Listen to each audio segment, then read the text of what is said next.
comprendre pourquoi je dis quoi que. Parce que la culture en France, ça va jusqu'à la haute couture. Par exemple, qui dit haute couture dit Karl Lagerfeld. Comment ça va, Karl? Ça va pas fort. Ça va pas fort, ouais.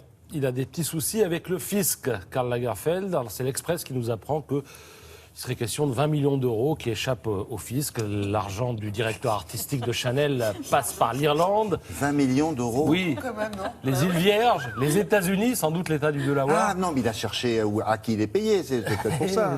Allez, ça Non. va. C'est pas la première fois, je crois qu'il a un petit problème Ah avec le non, fisc. il y avait. On avait effacé l'ardoise la dernière fois, je C'était trouve. sous un autre président de la République dont la femme était une amie. Une amie. Voilà. C'était avant, il y a longtemps. Alors, le montage financier, alors là, ce serait de la haute couture pour le coup. Lagerfeld aurait mis sur pied un schéma d'optimisation aussi méticuleux et subtil que les robes et les sacs à main qu'il dessine. Je cite là l'Express. Alors du coup, on s'inquiète aussi pour Choupette, vous savez, la petite chatte de Lagerfeld, Quel parce rapport? qu'il l'a couché sur son testament et il n'est pas sûr du coup que Choupette puisse hériter de toute la Mais ils fortune sont de son sûrs de maître. ce qu'ils disent? Comment? Il y a une affaire en cours, il y a une instruction, il y a... Ah, non, pour l'instant, c'est l'Express Ah, bon. qui nous parle de cet argent qui aurait disparu. À J'imagine qu'il va y avoir enquête, peut-être même un arrangement. Allez savoir, c'est déjà arrivé. On va savoir.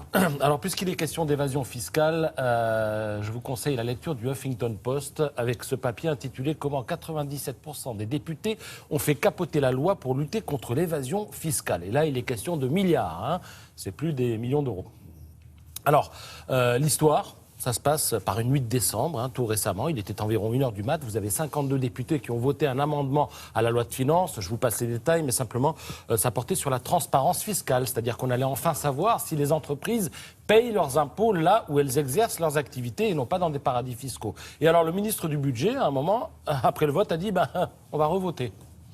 Et c'est comme ça qu'on a voté Non, mais un lui, nouvel amendement. il avait une intention quand même. Oui, Il a bah pas, oui. ça En a fait, été il pas voulait tenu faire comme ça. annuler l'amendement qui venait d'être voté sur la transparence. Alors, les sociétés, il y a des sociétés nationales, françaises, que nous connaissons, et puis il y a des sociétés américaines qui travaillent en France et qui ne payent pas d'impôts Et chez qui nous. ne payent pas ou très très peu d'impôts chez nous, qui ont leur siège social en Irlande, Alors donc ça va aux continuer, Pays-Bas, ça, etc. moralité.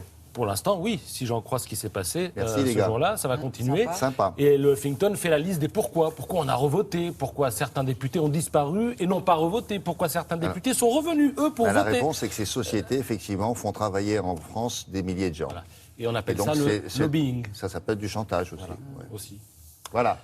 Alors Charlie Hebdo, ça fera 1 an demain, avec une cette semaine qui fait parler, c'est le moins qu'on puisse dire. Regardez là, cette une, l'assassin court toujours. Alors l'assassin, à chacun de voir ce qu'il veut voir, mais on croit comprendre que c'est Dieu qui est représenté. Alors c'est avec Dieu une ou calage. c'est tous les dieux?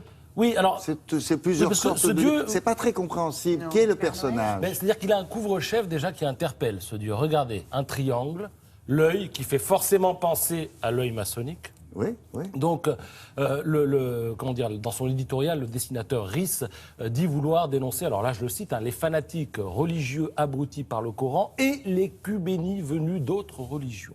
Alors, est-ce qu'il intègre la franc-maçonnerie là-dedans?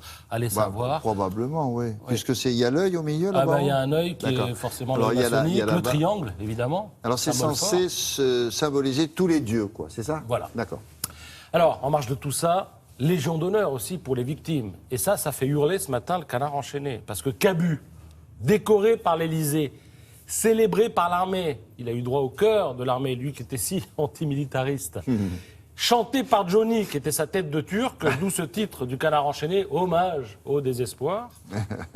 Et il y a d'autres titres rigolos comme celui-ci, regardez, victime dommages collatéraux. Ah ouais. Il n'a pas pu la refuser. Là, la refuser, c'est quoi? C'est évidemment... Être vivant. Non, mais c'est la Légion d'honneur Oui, qui oui, n'aurait mais évidemment oui. pas accepté. Oui. Alors Cabu, c'est aussi ce livre qui sort aux éditions de Cherche Midi. Je crois que Olivia nous en avait parlé récemment, mais Ouais, on ne s'en ouais, lâche ouais, jamais. ouais. 300 dessins, toujours d'actualité. Et pour faire honneur à l'humour de Cabu et à son esprit, j'ai choisi ce dessin. Peut-on rire de la mort? Ah ah, elle n'a pas de culotte. Formidable. Formidable, effectivement. Il y en a Inégalé. 300 comme ça, et on ne s'en lasse pas. Merci beaucoup.